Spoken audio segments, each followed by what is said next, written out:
Hello, this is Telfer, and welcome to an analysis of a sample answer commentary for writing task 2.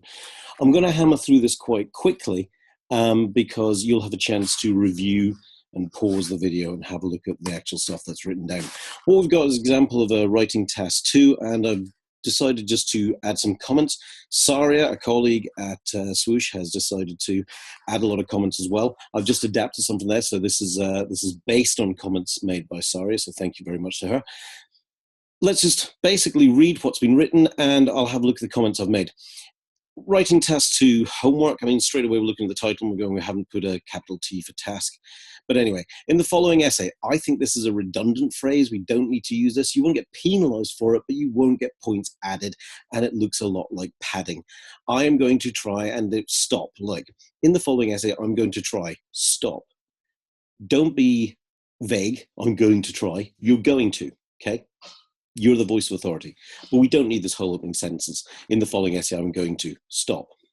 Just don't do that. Don't use a backslash, explain, highlight. Just choose one word and stick with it. You're the voice of authority, as I say. It's not could be positive, it's are positive. Be the voice of authority in all this. Different study resumings. I don't know what this actually means. We haven't got the title, which is a little bit confusing. This is a paraphrasing of the title, which is a good way of starting an essay. But what? Study methods, techniques, pathways, paths, routes, how you're going to study, and choices that you make. Okay, but what are you choosing? Positive or negative? Make that call. Very quick look through here. We've got missing commas. First, I would like to presentate. Okay, first is good. Presentate, come on, get some spelling right. We've got in that situation, this situation, hopefully the future student. I mean, this is just a mess. Takes time to regenerate, recover maybe from the last thing. This is quite messy. So let's have a whole look at that. Maybe the prospective students, just look at the comments at the side and that'll help you see what we need. But read this out loud and you can tell it doesn't work just by reading it. It doesn't flow. English is a very smooth language, like driving a car and changing gear, or the automatic changing of the gear. If it is difficult to say, then it's probably structured wrongly. Firstly, I would like to presentate the taking time off scenario. In that situation, hopefully the future student takes his time to regenerate from the years last. See how I'm out of breath? Because there's no punctuation here. Read it aloud. If you're running out of breath, there's not enough punctuation. Let's dive right back in. We've mentioned about recovery. We've mentioned how this is quite difficult to read. Okay, we've misspelt maybe. Increased study spirit when he continues, with misspelt continues. I just don't know what this means. The whole sentence is poorly structured. I've got the alternative there, which says to recover after years of study perhaps might be a good idea. Looking further down, also he could go sightseeing the true world. If we're talking about a gap year here, say we're talking about a gap year. He could go sightseeing the true world. I don't even know what this means. He could have some real experiences for that time. Experiencing, misspelt. You've got an E in the middle of he's got the ing right by taking the E away, but he's added an E in the middle. Trust me, you misspell something. I can understand what that word is. You wouldn't particularly be penalized for it. You'd be rewarded for trying to use complex vocabulary. But really, a mistake like that is strange and it just interferes with the flow of the reading. Let's have a quick look. We've got a couple of missing commas, as you can see. Be very careful with your comma use. Remember, a comma is used to break up the rhythm and gives you a chance to pause, to breathe and absorb what's just happened and what information you've just been given. We've got rid of a wrong word. We've got old knowledge that he would not get in the school desk. It should be at the school desk. Now, prepositions being wrong isn't a big deal as long as we can understand what's being done. You could still actually get a 9 and get some prepositions wrong, but really do try and get them right. Alternatively, well, okay, that's not a terrible word. We could also concentrate on work to fund / make his future education. Get rid of this backslashing. We really don't like it. More easier. Okay, it's very simple. If you had an ER or an EST, we don't need you to use the word more. More beautiful, More easy? No, easier. If it's a one-syllable word or generally a two-syllable word, you'd add ER. If it's a long word, you'd add more or most. Let's crack on down the rest of it. Financial perspective. Okay, this is interesting. However, the gap year surely can end up as the end of one's education.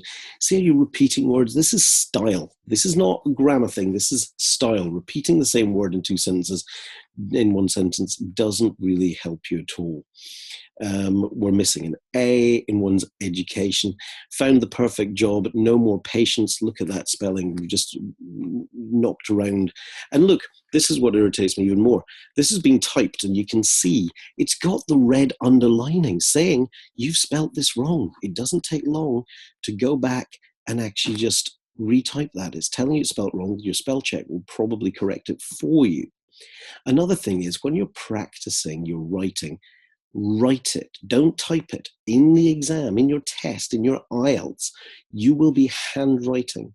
And if you haven't handwritten anything for years, that's not going to help you. If you type everything, that's not going to help you at all.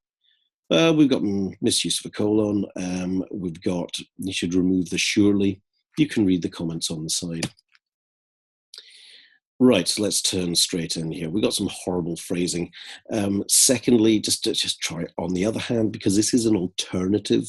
This is the other option, so we can use on the other hand. Alternatively, which was used before, just tells you that you're moving on to another point. It would be nice to have a transition sentence. Read the comment on the side between two paragraphs to show you're introducing a new point. Individuals still in the flow of learning, just say studying. Stop trying to pad out with all these words. Concise and precise. Be concise and precise in your writing. That means short and simple. Get to the point. So that he has an advantage. It's just, how is this an advantage? I'm looking at content now, and I'm not looking whether I agree or disagree with what you're saying. I'm looking at the content. Does it make logical sense? It doesn't matter if the examiner agrees with your ideas or disagrees with them. We're looking at how you write, but we're also looking at, does it make sense? And this doesn't make sense. Moving on. We've got his, her again. Choose one or choose they. It's not great, but we can settle with that. His, her age group of students, what really can boost the class morale, which really can boost the class morale. But what's this got to do with class morale? I'm just confused. I don't really know where you're going with this. From a career perspective, with one more, I don't know why it's in quotation marks, year, he can start his career. I mean, spell career right after the word from, then he's mixed it up. I mean, that's just no proofreading. You need to proofread. Once you proofread, you'll notice these silly mistakes. And that's all they are. They're not errors. It's not you don't know it. It's just these are silly mistakes. You can much earlier, again, proofreading, you would have got that, than the ones with a gap here. We've got a missing one. We got that spelt wrong. We haven't got an apostrophe. Basically, here's the rule. Don't write abbreviations or contractions. Don't write that's. Write that is. You cannot write can't. You do not write don't. You will not write won't. Get rid of the contractions. Write the full words out in total. Spinning down towards the end here. Yep, we've got the spellings, which are a bit worrying. And finishing off, especially with more, let's say, job-orientated work environment, we've got this whole casual tone going throughout this. We've got very casual language, informal language. This is a formal essay. Please don't use informal language. With more, let's say, you're not chatting to somebody here.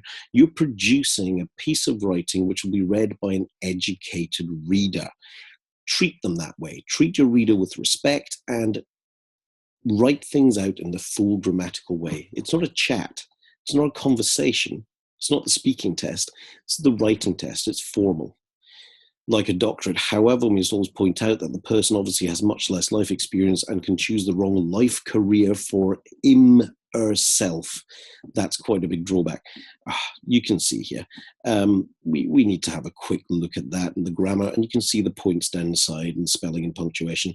Have a quick look here. But by the end, we're getting into multiple problems of structure.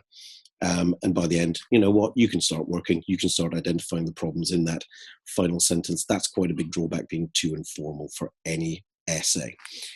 Here we have the conclusion. In the end, okay, no, not really. In the end is when you've gone through a huge story, a huge journey. This is a 290-word essay. It's not in the end. In conclusion, to conclude, my final point is to summarize, maybe. I would like to point out he's done a little I. I mean, really, get a capital for your eyes. And then I've got a random use of an apostrophe where he's used it correctly because he's taken out the vowel, but you can't abbreviate not. And when you think about it, all he's done is put an apostrophe above a missing letter, which he didn't need to miss out in the first place. And this point that he's making, I haven't brought individual examples in. It's my beliefs are rather subjective. We're asking for your opinion. We're asking for examples. That's what we want from you. So please give us those examples. That's what we want the essay to be about. Each to their own. This is just nonsense. It's an informal, it's inappropriate phrasing. You know, you've been asked for your opinion again. Let's have a look at the final sentence. Meanwhile, to other peoples, please, uncountable noun, people, that year will be the killer, maybe even for his life. Again, this informal tone. I do understand what you're trying to say. This is important. I do understand what you're trying to say, but the phrasing is really putting me off. You're getting a clear point. You can hear the seagulls in the background again. I apologize. I do live near the sea. And ultimately, what does it even mean? It's informal, it's unclear, it's grammatically poor. That's a subject for another essay. Now, that's an attempt as a concluding sentence, but it's too vague, and you haven't even got a thesis statement to relate to. So as a piece of writing, it has got a clear idea, even though it contradicts itself at the end of the third paragraph. But it's just a bit vague. Let's mark this. Here are our writing band descriptors. I've optimistically put on the 9 to 6, but I think we'll have to look at the lower end. So for task achievement, we're looking at a 5. Does he address the task? Only partially. He does address it. The format is inappropriate in places, not in the sense of paragraphing. Paragraphing is actually well done, but the structuring of sentences and the tone is wrong. He expressed a position, but the development is not always clear. We've discussed that. There's no conclusions drawn. It's a vague wishy-washy, and he actually says, I don't want to draw a conclusion. Presents some main ideas, but they're limited, not sufficiently developed. That's exactly what he does. He presents ideas, but they're not developed. And irrelevant detail? No, not so much. So that's why it's staying a solid 5. Coherence and cohesion. I'm giving this a 4. He does present information and ideas. This is true, but they are not arranged coherently. Now, they are arranged in paragraphs, but the sentences in those paragraphs and the logical progression from one idea to another does not happen. Basic cohesive devices, we had firstly, we had secondly. They're fine, but that's it. It's not enough for me. He is writing in paragraphs, and their use isn't confusing, so that's why I'm keeping this as a solid 4. Lexical resource, which means the words and vocabulary you use and how you employ them, is a 5. I'm being perhaps generous. A limited range of vocabulary. It's minimally adequate for the task. There are noticeable errors in spelling. You've looked at that, and word formation that are causing difficulty for the reader. But I think the majority of these are lack of proofreading. That's the problem. Grammatical range and accuracy. Well, we have to give that a 4. There's a limited range of structures. He does try to use subordinate clauses. He does try to use complex sentences, but they do fall apart. Errors predominate, and the punctuation is often faulty. So very briefly, plan your stuff. And each paragraph should be point, evidence, analysis. Write and keep checking you're answering the question clearly, and check that you're giving your opinions. That's where you're asked for. And then proofread to get rid of those silly mistakes. That's the important lesson from all of this. I hope that helps you, and I will hopefully speak to you soon. My name is Telfer. I am your resident ex-IELTS examiner. And if you like this, then please contact Swoosh and say if it's been helpful or not. If you have any suggestions for what you would like, then please contact Swoosh as well. Alex is really looking forward to your email. Thank you very much.